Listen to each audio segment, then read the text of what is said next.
German सहयोग से कृषि विपणन विकास परियोजना पर 3 दिवसीय प्रशिक्षण कार्यक्रम का आयोजन। महाविद्यालय भारतीय संस्कृति ज्ञान परीक्षा का दूसरे चरण का आयोजन।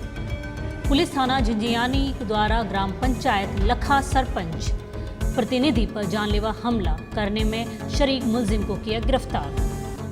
18वीं राष्ट्रीय जम्बूरी में जैसलमेर के रोवर्स का चयन। विधिक जागरूकता शिविर तथा कैरियर गाइडेंस कार्यक्रम का आयोजन किया गया। राजस्थान पटवार संघ उपनिवेशन उपशाखा जैसलमेर के चुनाव संपन्न। मुकेश हर्ष लगातार दूसरी बार निर्विरोध अध्यक्ष निर्वाचित हुए। गुजरात विजय पथ पर जैसलमेर में मनाया जश्न। बीजेपी नगर मंडल ने हनुमान चौराहे पर पटाखे फोड़ इसे ऐतिहासिक बताया। ये थी अब तक की खास खबरें और आप देख रहे हैं डेजर्ट स्टॉर्म न्यूज। मैं हूं योगिता सोनी और अब खबरें विस्तार से। भारत जर्मन सहयोग से कृषि विपणन विकास परियोजना पर 3 दिवसीय प्रशिक्षण कार्यक्रम का आयोजन। जैसलमेर व रामगंज मंडी के किसानों के कृषि उत्पादन संगठन के लिए राष्ट्रीय पादप स्वास्थ्य प्रबंधन संस्थान हैदराबाद और कृषि विज्ञान केंद्र जैसलमेर के संयुक्त तत्वावधान में जीरा और धनिया के लिए उन्नत कृषि पद्धतियों नामक शीर्षक पर 3 दिवसीय प्रशिक्षण कार्यक्रम का आयोजन 6 से 8 दिसंबर के बीच आयोजित किया गया। कृषि बाजार विकास AMD परियोजना पर भारत जर्मन सहयोग के उप टीम प्रबंधक श्री प्रत्युन रंजन सिंह ने बताया कि प्रशिक्षण कार्यक्रम के पहले 2 दिन उन्नत कृषि पद्धतियों, जैव उर्वरक और जैव कीटनाशकों के उपयोग के सिद्धांतों पर केंद्रित थे और अंतिम तीसरे दिन लाभकारी और हानिकारक कीड़ों के नियंत्रण, प्रबंधन और उनकी पहचान करने के लिए क्षेत्र का दौरा करने पर केंद्रित रहेगा। कृषि विज्ञान केंद्र जैसलमेर के वरिष्ठ वैज्ञानिक और अध्यक्ष डॉक्टर दीपक चतुर्वेदी ने कार्यक्रम में आए किसानों को जीरा व धनिये की खेती में उन्नत कृषि पद्धतियों के महत्व को बताया। डॉक्टर लता एंड पुंगती सहायक निदेशक हैदराबाद व डॉक्टर बी सेजला प्रशिक्षण कार्यक्रम के मुख्य आयोजनकर्ता थे। कार्यक्रम में डॉक्टर लता एंग पुंगलती ने भारतीय मानक ब्यूरो के मानकों व जीरे की फसल की उन्नत तरीकों के बारे में किसानों को परिचित करवाया। डॉक्टर बी शैलजा ने किसानों को कीट नियंत्रण, प्रबंधन और इसके संरक्षण के मित्र कीटों की भूमिका व जैव उर्वरकों का पादप स्वास्थ्य प्रबंधन में क्या भूमिका है, इसके बारे में किसानों को बताया। महाविद्यालय भारतीय संस्कृति ज्ञान परीक्षा का दूसरे चरण का आयोजन। देव संस्कृति विश्वविद्यालय शांति कुंज हरिद्वार के तत्वावधान में गायत्री परिवार की युवा इकाई डिवाइन इंडिया यूथ एसोसिएशन द्वारा आयोजित महाविद्यालय स्तर की भारतीय संस्कृति ज्ञान परीक्षा का दूसरा जिला स्तरीय चरण दिनांक 9 अगस्त शुक्रवार को प्रातः 9:30 माधव मार्ग गांधी कॉलोनी स्थित जगदम्बा इन्फोटेक सिटी ऑफिस पर होगा। परीक्षा के जिला संयोजक गोविंद प्रजापत ने बताया कि इस चरण में प्रथम चरण में महाविद्यालय स्तर पर आयोजित परीक्षा के आधार पर चयनित परीक्षार्थी भागीदारी करेंगे। इस चरण में युवा विद्यार्थियों की प्रतिभा, जागरण और रचनात्मक विचारों से परिवार और समाज कल्याण में नियोजित करने के उद्देश्य से लिखित परीक्षा, rapid fire, critical reasoning, memory test, आशु भाषण आदि रोचक प्रतियोगिताएं की जाएंगी। जिला विजेता टीम को 18 दिसंबर को कोटा में आयोजित प्रांत स्तरीय चरण में भागीदारी का अवसर प्राप्त होगा।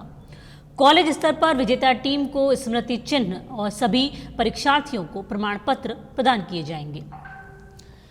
पुलिस थाना झिंझियानी द्वारा ग्राम पंचायत लखा सरपंच प्रतिनिधि पर जानलेवा हमला करने में शरीक मुलजिम को किया गिरफ्तार। तोगराज सिंह उर्फ तोग सिंह निवासी लखा ने पर्चा बयान किया कि मैं मूल रूप से लखा गांव का निवासी हूं तथा सपरिवार सहित मैं मेरे गांव लखा में निवास करता हूं तथा अभी मेरी काकीसा नेनू पत्नी स्वर्गीय सवाई सिंह राजपुरोहित मेरे गांव की सरपंच है। मेरे गांव में मेरी पक्की दुकानें बनी हुई है जिसके आगे रात 9/8/2022 को मैंने खाना खाकर चारपाई पर करीबन 10 बजे बैठा था और मेरे पास रेवत सिंह पुत्र जुगत सिंह, प्रताप सिंह पुत्र ओकारा सिंह, घेवर सिंह पुत्र लख सिंह, मदन सिंह पुत्र शैतान सिंह जो कि मेरे काकाई भाई हैं, मेरे पास ही बैठे थे। हम आपस में हथाई करने लगे और करीबन 11 बजे हम सभी दुकानों के आगे सो गए।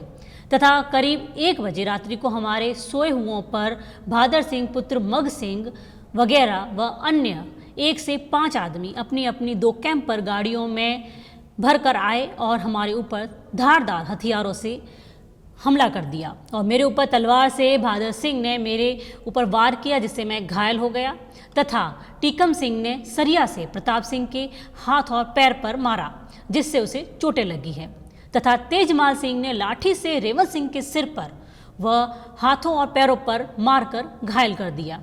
हमारे चिल्लाने की आवाज़ सुनकर पास में ही पड़ोसी तग सिंह की दुकान पर सो रहे देरावर सिंह पुत्र तग सिंह, गेन सिंह पुत्र तोगराज सिंह, मदन सिंह पुत्र शैतान सिंह दौड़कर आए और हमें इनसे छुड़ाया। प्रकरण की गंभीरता को देखते हुए जिला पुलिस अधीक्षक जैसलमेर भंवर सिंह नाथावत द्वारा टीम गठित कर टीम द्वारा तकनीकी साक्ष्यों व आसूचना संकलन कर साइबर सेल के सहयोग से मुलजिमान की तलाश कर पूर्व में 9 मुलजिमों को गिरफ्तार कर संबंधित न्यायालय में पेश कर न्यायिक अभिरक्षा में भिजवाया गया था। प्रकरण में शेष शरीक मुलजिम शबर सिंह पुत्र भूर सिंह निवासी फतेहगढ़ पुलिस थाना सांगड़ की सरगर्मी से तलाश कर दस्तयाब कर पूछताछ की तो जुर्म स्वीकार करने पर न्यायालय में पेश कर न्यायिक अभिरक्षा में भिजवाया गया। 18वीं राष्ट्रीय जम्बूरी में जैसलमेर के रोवर्स का चयन। भारत स्काउट गाइड की 18वीं राष्ट्रीय जम्बूरी 4 से 10 जनवरी रोहट, पाली, राजस्थान में होने जा रही है। इस जम्बूरी में समस्त भारत से चयनित रोवर्स व रेंजर्स को सर्विस टीम में लिया गया है। इसके लिए जैसलमेर के गैनाराम, महेंद्र कुमार, धर्मेंद्र का चयन किया गया है। सीईओ स्काउट सवाई सिंह ने बताया कि जम्बूरी में भारत के विभिन्न राज्यों व सार्क देश के 35,000 स्काउट गाइड व सदस्य भाग लेंगे। जम्बूरी में विभिन्न कार्य करने व जम्बूरी को सफल बनाने के लिए सर्विस टीम की आवश्यकता होती है। इसके लिए जैसलमेर के रोवर्स का चयन हुआ है। रोवर्स मेहनती हैं और स्काउट के पदचिन्हों पर चलकर बहुत अच्छे से कार्य कर रहे हैं। रोवर्स को जैसलमेर स्काउट गाइड परिवार ने बधाई दी है। विधिक जागरूकता शिविर तथा कैरियर गाइडलाइंस कार्यक्रमों का आयोजन किया गया। तालुका विधिक सेवा समिति पोखरण के सचिव नवीन शर्मा ने बताया कि तालुका विधिक सेवा समिति के अध्यक्ष डॉक्टर अजय कुमार विश्नोई, अतिरिक्त मुख्य न्यायिक मजिस्ट्रेट पोखरण द्वारा केंद्रीय विद्यालय BSF पोखरण में विधिक जागरूकता शिविर व कैरियर गाइडलाइंस कार्यक्रम को आयोजन किया गया। केंद्रीय विद्यालय BSF पोखरण के प्राचार्य गजेंद्र जोशी ने कार्यक्रम की अध्यक्षता की तथा अतिथियों का स्वागत किया। डॉक्टर अजय कुमार विश्नोई ने विद्यालय के छात्र छात्राओं को संबोधित करते हुए संविधान की प्रस्तावना व आर्टिकल 51A मूल कर्तव्यों के बारे में विस्तृत से जानकारी दी तथा संविधान में दिए गए शिक्षा के अधिकार के बारे में बताया। 6 से 14 साल तक के बच्चों की मुफ्त और अनिवार्य शिक्षा के प्रावधान को मौलिक अधिकार बनाया गया है तथा बताया कि देश के विकास के लिए भावी पीढ़ी को शिक्षित होना जरूरी है। साथ ही मानसिक विकास के लिए विद्यार्थियों को मोबाइल की लत से दूर रहने का भी संदेश दिया। राजस्थान पटवार संघ उपनिवेशन उपशाखा जैसलमेर के चुनाव संपन्न मुकेश हर्ष लगातार दूसरी बार निर्विरोध अध्यक्ष निर्वाचित हुए।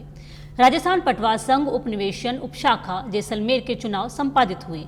निर्वाचन अधिकारी मान सिंह ने बताया कि राजस्थान पटवार संघ उपनिवेशन उपशाखा उपनिवेशन तहसील जैसलमेर के चुनाव में अध्यक्ष पद पर मुकेश हर्ष लगातार दूसरी बार निर्विरोध निर्वाचित हुए हैं। इसी प्रकार महामंत्री पद पर किशोर राम व कोषाध्यक्ष पद पर संत राम निर्विरोध निर्वाचित हुए। वरिष्ठ भू अभिलेख निरीक्षक गिरीश हिंदुस्तानी ने परिणामों की घोषणा करते हुए सभी निर्वाचित पदाधिकारियों को अपने अपने कर्तव्यों की शपथ दिलाई। भू अभिलेख निरीक्षण आलम खां, ऑफिस कानून गो गजे सिंह तथा कार्यवाहक TRA लोकेंद्र सिंह द्वारा सभी निर्वाचित पदाधिकारियों को माला पहनाकर स्वागत किया गया। इस अवसर पर निर्वाचित पदाधिकारियों को नरेश राखेचा, महेश शर्मा, विक्रम सिंह, विद्याभूषण, राजा राम, गिरवर सिंह, भगत सिंह द्वारा बधाई दी गई और उज्जवल भविष्य की कामना करते हुए अपने अपने दायित्वों के प्रति निष्ठावान रहने का विश्वास जताया। नवनिर्वाचित अध्यक्ष मुकेश हर्ष ने सभी का धन्यवाद ज्ञापित करते हुए कहा कि मैं पटवारियों के हितों के लिए सदैव कार्यरत रहूंगा। जो विश्वास आपने मुझ में जताया है उस पर सदा खरा रहूंगा। गुजरात विजय पथ पर जैसलमेर में मनाया जश्न। बीजेपी नगर मंडल ने हनुमान चौराहे पर पटाखे फोड़ इसे ऐतिहासिक बताया। गुजरात चुनाव में बीजेपी की ऐतिहासिक लीड को देखते हुए जैसलमेर में पटाखे फोड़ जश्न मनाया गया।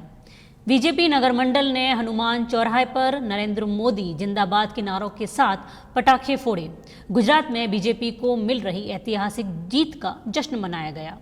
बीजेपी नगर मंडल अध्यक्ष अरुण पुरोहित ने लगातार बीजेपी को मिल रही कामयाबी को ऐतिहासिक बताते हुए फ्री देने वालों के मुंह पर तमाचा बताया है। उन्होंने बताया कि बीजेपी ने बता दिया है कि गुजरात मॉडल पूरे देश को पसंद है, इसलिए लगातार उनकी ही सरकार बनती आई है। बीजेपी नगर मंडल अध्यक्ष अरुण पुरोहित ने बताया कि गुजरात विजय पथ को देखते हुए कार्यकर्ता बहुत ज्यादा खुश हैं और उत्साह में भी हैं।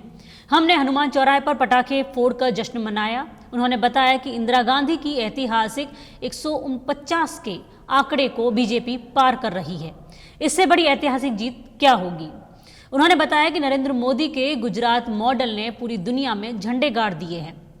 लोगों ने गुजरात की जनता को फ्री का लालच देकर उन्हें खूब ललचाया, मगर जनता ने ऐसे लोगों को करारा जवाब दे दिया है।